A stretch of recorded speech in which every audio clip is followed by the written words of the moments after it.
A big deadline for vets who could be eligible for free health care and the military's response to Hurricane Idalia. All that and more today, August 31st, 2023. Good morning, early birds. I'm Zamone Perez, and this is the Early Bird Brief, produced by Defense News and Military Times.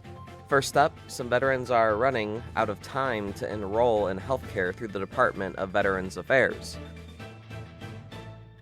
Veterans who deployed to Iraq, Afghanistan, and other combat zones between September 11, 2001 and October 1st, 2013 have until September 30th to enroll. Again, you have until September 30th to enroll. That's thanks to provisions included in the Promise to Address Comprehensive Toxics Act, better known as the PACT Act. The act allows vets whose combat zone injuries may have not developed in the first few years after leaving the military to apply for VA healthcare coverage. Some respiratory ailments lay dormant for years before veterans even start showing symptoms. VA Secretary Dennis McDonough asked the several thousand American Legion members at their convention to remind their fellow veterans at home. And we need your help getting the word out. Please reach out to every vet you know.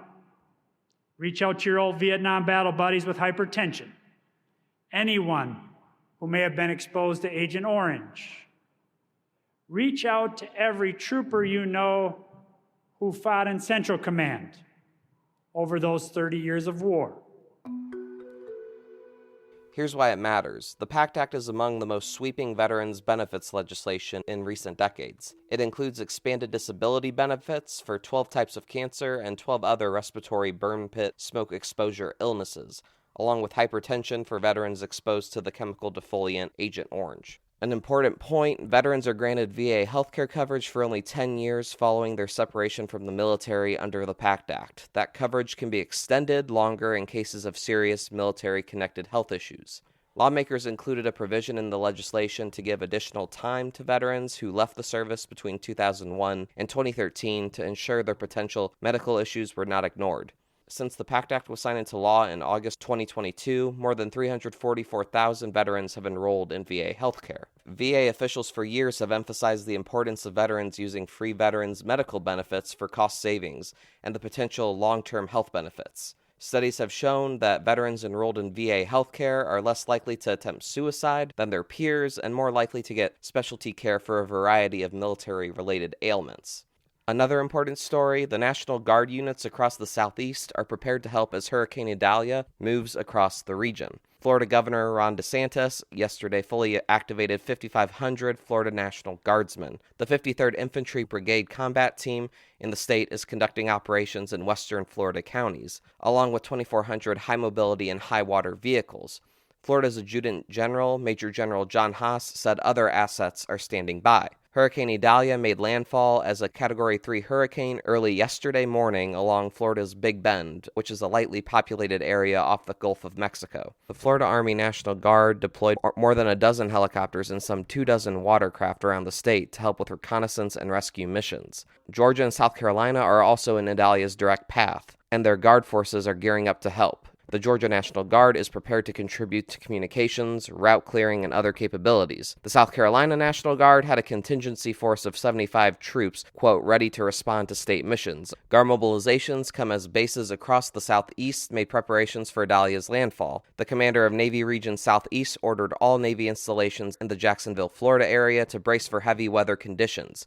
Naval Station Mayport off the Atlantic Ocean moved some ships out of the area. Joint Base Charleston in South Carolina battened down for Idalia's expected impact and sustained 30-mile-per-hour winds, but no evacuation has been ordered as of Wednesday afternoon.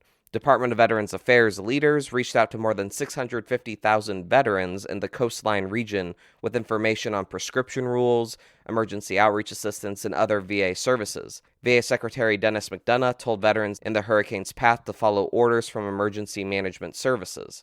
Our team is working overtime to make sure that all of our vets in the Bay Pines facility are taken care of, moved to safer ground. And any of our vets who are worried about listening to local authorities and leaving, rest assured that your VA benefits will travel with you. We're working overtime to make sure that pharmacy contracting is available to you no matter where you are. The VA activated the department's emergency prescription refill program for veterans in the VA healthcare systems in storm-impacted areas. In other news, the Air Force is decontaminating facilities where it detected the presence of a likely carcinogen. The chemicals were discovered while the service was sampling missile facilities at 3 bases. All this is part of a large study about the health of the service members who manage America's nuclear missiles. For more on this, Senior Air Force Times reporter Rachel Cohen joins the episode. Hi, Rachel. So can you tell us about this ongoing study to determine whether the airmen who managed America's nuclear arsenal are at greater risk of cancer and or other health impacts? So it really began around the beginning of the year. For a while now, there's been airmen coming forward saying, I've gotten, this rare form of cancer. I've gotten, non-Hodgkin's lymphoma. I'm really young. I'm otherwise really healthy and fit. I think that it's related to my time in the military. And many of these people have surfaced in the missileer community, who is the group of people that are in charge of, sitting in the bunkers underground and, waiting for, basically saying we will launch the missiles when we need to. So it's a very sort of localized issue in a rather small community of airmen. And so there, was a fair bit of reporting on it by the Associated Press, by the Washington Post, various other outlets. And so the Air Force back in January said, we'll start looking into this. We'll have a group of people go around and kind of analyze the air, water, soil, actual physical surfaces of stuff at these 3 bases to see if people are being exposed to things that might make them likelier to be diagnosed with cancer and other various illnesses than other people in the military. So the 3 bases that they're looking at are Malmstrom in Montana, F.E. Warren in Wyoming, and Minot in North Dakota. It's a year-long, 12 to 14-ish months study.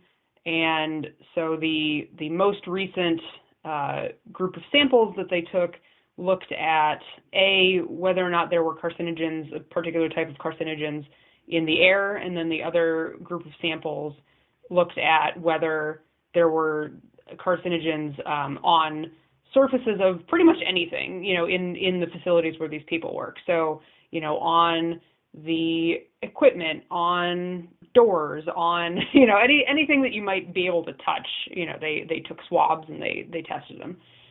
So they took 900 swipes, of all of the stuff, and basically 5 to 10% of the swabs that they took came back positive for a carcinogen that the short name for it is PCBs. And so, now they're putting out press releases saying, look, we found this, a very small minority of this was above levels that are deemed unsafe by the EPA, which means we have to go in and clean everything up. So that cleanup is underway now. And they're scrubbing anything, regardless of if it's above the EPA, risk level, everything's getting decontaminated, and then they'll go back in and, see if it worked, basically. And so, they'll continue looking for other, types of carcinogens, other types of contaminants. So this is really, really kind of a first step in what could be a, really multi-layered study that impacts a lot of people, and a lot of people are watching really closely. And for airmen that are still working at these bases, are there any steps they can take to remain safe? Yeah, so the Air Force is trying to, kind of keep them away from sites where PCBs have turned up so far, making them, saying go do maintenance over here on this silo or in this building, until these other ones are cleaned up, things like that. They're not really recommending particular groups of people go, get tested for anything. They're saying, if you have symptoms that you think might be related to cancer or, reproductive system issues or endocrine system issues, anything like that, go talk to your healthcare provider. And, it's an issue that's being watched, especially the people that are working there now. But I mean, these facilities have been in use for decades and decades and decades. So, even if it doesn't pop up now, people who worked here or worked there, 20, 30 years ago, are also watching this really closely. Thanks, Rachel. If you enjoyed our conversation, please like and rate us wherever you get your podcasts. Also on your radar for today, Russian officials and media reports said yesterday that Ukraine sent waves of drones deep into western Russia. The reports allege the nighttime attacks lasted more than 4 hours and struck military assets. The Russian state news agency TASS reported citing emergency officials that the drones hit an airport near Russia's border with Estonia and Latvia. Russian authorities did not report any casualties from the attacks. The Kremlin's forces also hit Ukraine's capital with drones and missiles during the night. Ukrainian officials called it a massive combined attack that killed 2 people.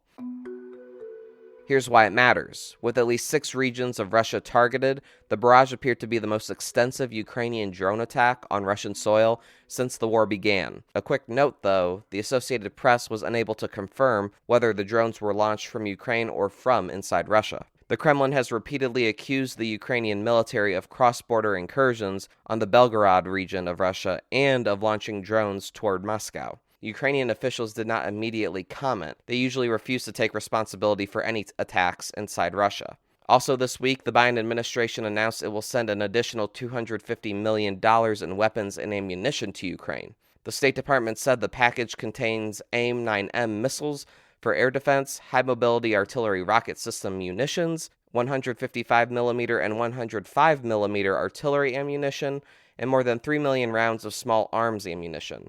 The weapons will be pulled from existing U.S. stockpiles.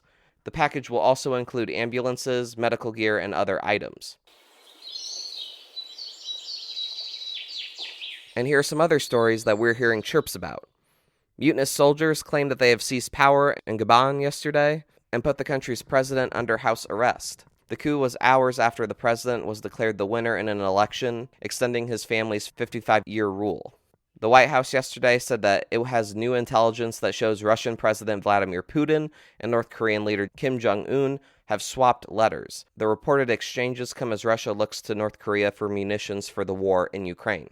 And South Korea's military said North Korea launched 2 short-range ballistic missiles toward its eastern waters yesterday. The launches were hours after the U.S. flew at least 1 long-range bomber to the Korean peninsula as a part of field exercises in South Korea. And on this day in history, in 1935, President Franklin D. Roosevelt signed the Neutrality Act. FDR said it represented the country's desire to avoid any action that could involve the United States in war.